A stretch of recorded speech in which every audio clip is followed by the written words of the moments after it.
नमस्कार मित्रों, वैवाहिक विवाद के मामलों में तलाक का विषय बहुत ही जटिल होता है।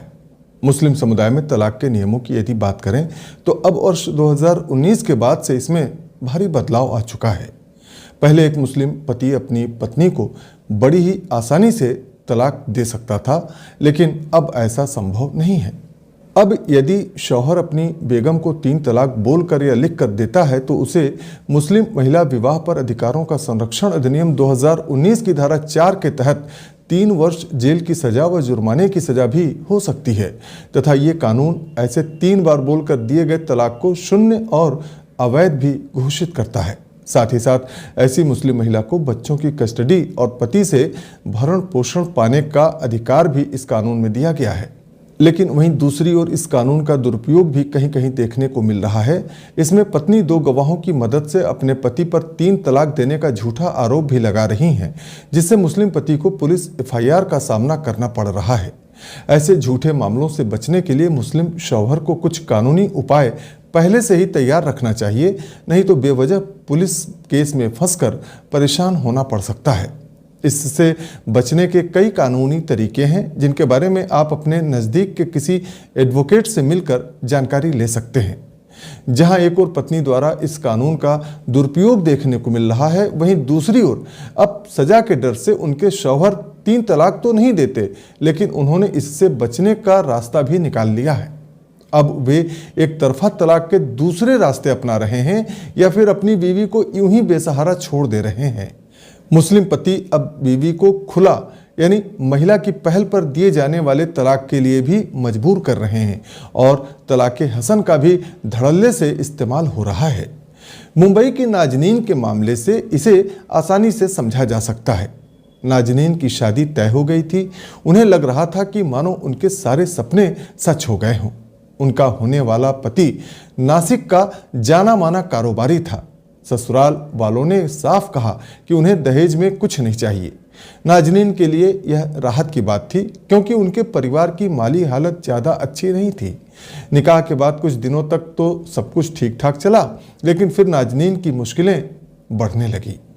26 साल की नाजनीन बताती हैं कि मेरे माता पिता से जितना बन सकता था उन्होंने शादी समारोह में और उपहार देने पर खर्च किया, फिर भी हम उनकी उम्मीदों पर खरे नहीं उतरे। यहाँ से सारी बातें बिगड़ती चली गईं। जून 2020 में नाजनीन को टीबी हो गया।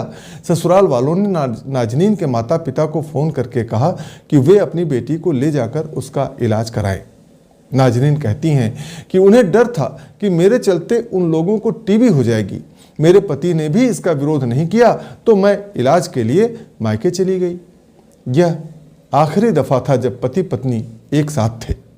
फिर 1.5 साल तक नाजनीन ने फ़ोन के जरिए अपने सास ससुर को मनाने की कोशिश की। वह नासिक भी गईं, लेकिन ससुराल वालों की नाराज़गी दूर नहीं हुई। करीब 2 महीने पहले नाजनीन को अपने पति से व्हाट्सएप मैसेज मिला, जिसमें 2 बार तलाक तलाक बोला गया था। नाजनीन अपने रिश्ते के इस मोड़ पर पहुंचने से हैरान थी। उनका कहना है कि हमारे दरमियान कभी लड़ाई तो छोड़िए, ऊंची आवाज में भी बात नहीं हुई। ऐसे में तलाक का फैसला मेरे लिए काफी चौंकाने वाला था।